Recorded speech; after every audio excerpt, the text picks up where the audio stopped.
Հայաստանի արտաքին առևտրի ռեժիմը ըստ էության 3 հիմնական համակարգ ունի։ Առաջինը երրորդ երկրներ, որոնք Հայաստանի հետ չունեն որևէ առևտրային առանձին համաձայնագրեր։ Երկրորդը այն երրորդ երկրներն են, որոնց հետ Հայաստանը ունի ազատ առևտրի համաձայնագիր, ինչպիսին Ուկրաինան է, Վրաստանը, Տաջիկստանը, Թուրքմենստանը, եւ երրորդը ԵԱՏՄ երկրներն են, որտեղից տեղափոխվում են ապրանքներ Հայաստան։ Այս 3 առևտրային ռեժիմներից յուրաքանչյուրը ունի առանձնահատկություն պահանջող փաստաթղթերի ծավալի, կիրառվող մաքսատուրքերի, ինչպես նաև լրացուցիչ անուղղակի հարկերի մասով։ Երկրորդ կարևոր խնդիրը այս առումով այն էր, որ մենք ապագայում ծրագրավորում ենք ամբողջությամբ էլեկտրոնային համակարգի անցնել, մասնավորապես 11553 ապրանքատեսակների մասով ունենանք էլեկտրոնային համակարգ, որտեղ ցանկացած քաղաքացի, ներմուծող, տնտեսվարող սուբյեկտ, եթե որևէ ապրանք ուզում է որևէ երկրից ներմուծել, կարողանա շատ հստակ եւ հանգիստ մտնի համակարգ, ընդամենը հավաքելով ապրանքի անվանումը կամ կոդը, տասանիշ եւ ստանա ամբողջական տեղեկատվությունը, ինչ փաստաթղթեր են պետք, այդ փաստաթղթերը որ իրավական ակտերի հիման վրա է պահանջվում, ինչ տուրքեր են գործում, ինչ հարկային դրույքաչափեր են գործում։ Այս փուլում, քանի որ հանձնարարականը արագ պետք է կատարվեր, մենք առանձնացրեցինք 10 այն հիմնական ապրանքատեսակները, որոնք հանրության շրջանում, լրագրողների շրջանում ամենապահանջվածն են եւ որոնք ըստ էության նաեւ մենաշնորհային ոլորտներ են դիտարկվում հանրության եւ մասնագիտական շրջանակների կողմից։ Կարագը, շաքարավազը, դիզվառելիքը, բենզինը, ալյուրը, թռչնիմիսը, ներառյալ հավի միսը, բանանը, ցիտրուսային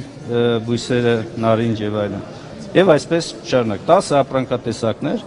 կազմել ենք այդ հուշաթերթերը, ուղարկել ենք պետական եկամուտների կոմիտե եւ սննդի անվտանգության ծառայություն իրենց համաձայնությունն ստանալու համար եւ եթե ստանանք այսօր վաղը մենք մինչեւ շաբաթվա վերջ կտեղադրենք էկոնոմիկայի նախարարության կայքեջում։ Եվ կա նաև թեժգից ցանկացած նման ապրանքների մասով այդ փաստաթղթերից դուրս, եթե որևէ մարմին ներառյալ մաքսային կոմիտեն կամ պետական եկամուտների կոմիտեի աշխատակիցը պահանջի լրացուցիչ փաստաթուղթ, սա հիմք է, որպեսզի առարկություն ներկայացվի, իսկ արդեն հաջորդ շաբաթ, երբ կներկայացվի մայիսի 12-ի վարչապետի տրված հանձնարարականի կատարման վիճակը, դուք այնտեղ կտեսնեք նաև երկարաժամկետ լուծումները, կարճաժամկետ լուծումներով հանդերձ կլինեն, ինչպես խոստացել եմ, այն բոլոր տվյալները, որոնք որ մենաշնորհային ոլորտներում, թեև առանձին ոլորտներում, որոնք որ մենաշնոր չեն համարվում օրենքի համաձայն, բայց փաստացին կալում է այդպիսին է, նաև այդ ոլորտներում մեզ հասանելի տեղեկատվության շրջանակներում կհրապարակենք նաև կազմակերպություններին, ովքեր որ ունեն գերիշխող կամ կենտրոնացվածության բարձր աստիճան եւ ովքեր որ կարող են կամ են ուղղահայաց կամ հորիզոնական համագործակցության շրջանակներում, որը խաթարում է մրցակցությունը։ Գազի էլեկտրոէներգիայի ոլորտում մենաշնորհ եք։ Գազն ու էլեկտրոէներգիան ակնհայտ են, դրանք բնական մենաշնորհներ են, այսինքն այստեղ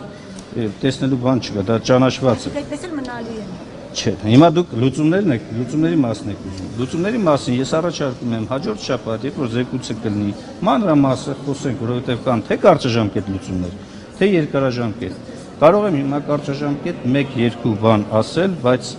ամբողջական չներկայացնելով վիճակը։ Մասնավորապես առաջին կարևոր խնդիրը մենք համարում ենք այն, որ տեղեկատվության հասանելիության խնդրեմ ունենք։ Այդ թվում նաև պետական եկամուտների կոմիտեի կողմից հրապարակվող տեղեկատվության առումով եւ նաև օրինակ, քանի կազմակերպություն, ինչ մաքսային արժեքով եւ ինչ ժամկետներում են ներմուծում այն ապրանքատեսակները, որոնք որ ունեն կենտրոնացվածության բարձր աստիճանի շուկաներ։ Երկրորդը՝ ի հավելումն պետական լիազորություններով օժտված մարմնի անհրաժեշտ է նաև ձևավորել հանրային մարմին,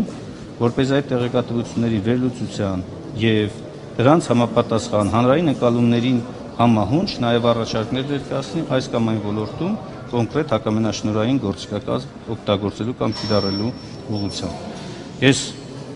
այս երկու կարճաժամկետի մասին հիմա ասում եմ նկատի ունենալով, որ երկարաժամկետ լուծումները լինելու են շատ ավելի հիմնավոր,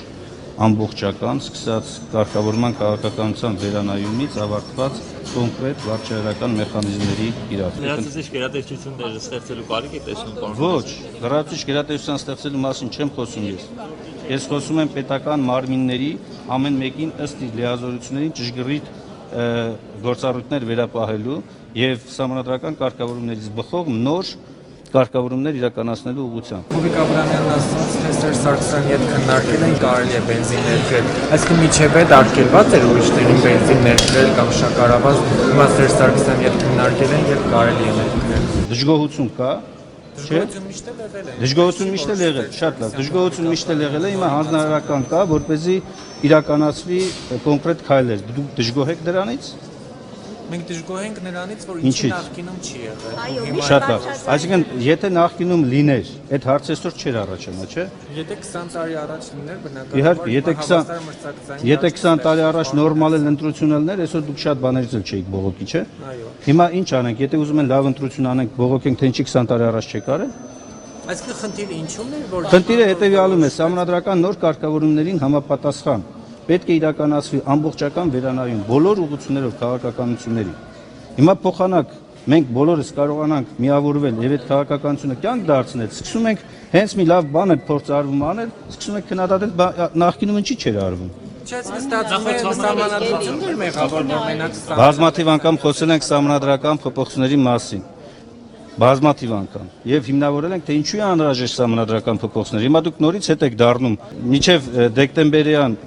հանրաքվեն նորից թեմային եք անդրադառնում։ Դրա համար ես ձեզ առաջարկում եմ գնացեք վերհանեք, նայեք, ով ինչ էր ասում մինչև հանրաքվեն եւ արդյոք հետեւողական է իր ասածների մեջ թե չէ։ Հավատում եք, որ կյանքի է կոչվում։ Ես ոչ միայն հավատում եմ, ես պայքարում եմ հանուն դրա։ Չէ, բայց հավատում եք, որ այս իշխանության օրոք հնարավոր է կյանքի կոչվի այս ծրագիրը։ Իհարկե, որովհետեւ ես էլ եմ իշխանություն։ Պարոն Մինասյան, կարծիք կա, որ նախարարությունները 5-31 եւ այլն կրճատում են եւ ճոխ թանկարժեք մեքենաներից այնուամենայնիվ։ Ես այս բանին չեմ կարող նման բանի մասին խոսել։ Մեր նախարարությունը կրճատել է համակարգով 9 մեքենա։ Ստացված է աշխատանքային խումբ,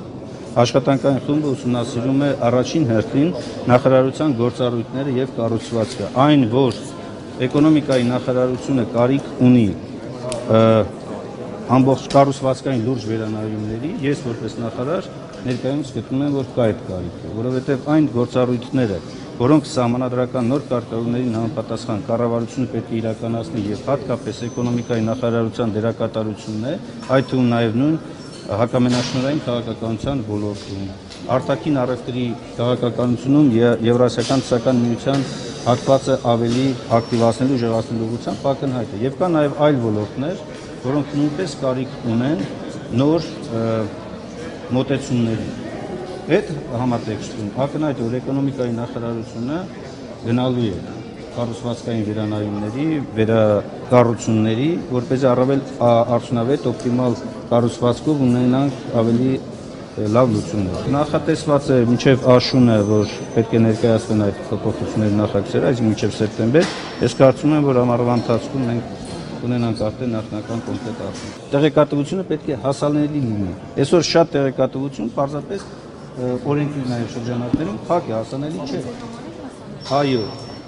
օրինակ նույն բաժնետերերի վերաբերյալ տեղեկատվությունը, թե որևէ կազմակերպությունում ովքեր են բաժնետերերը, ինչ կշիռ ունեն, դրանք փակ են։ Հիմա մենք նաև այստեղ էլ առաջարկում ենք, որ մասնավորապես օրինակ բաժնետիրական ընկերությունների ռեեստրը պետք է բաց լինի, հրապարակային լինի, որովհետև դա չի կարող գաղտնի լինել։ Գաղտնի կարող է լինել դեպո հաշվի տվյալները, երբ որ անց ինչ սեփականություն ունի, դա կարող է գաղտնի լինել, բայց տվյալ կազմակերպությունում ովքեր են բաժնետերերը եւ ազգության ինչ չափ ունեն, դա գաղտնի լինել չի կարող։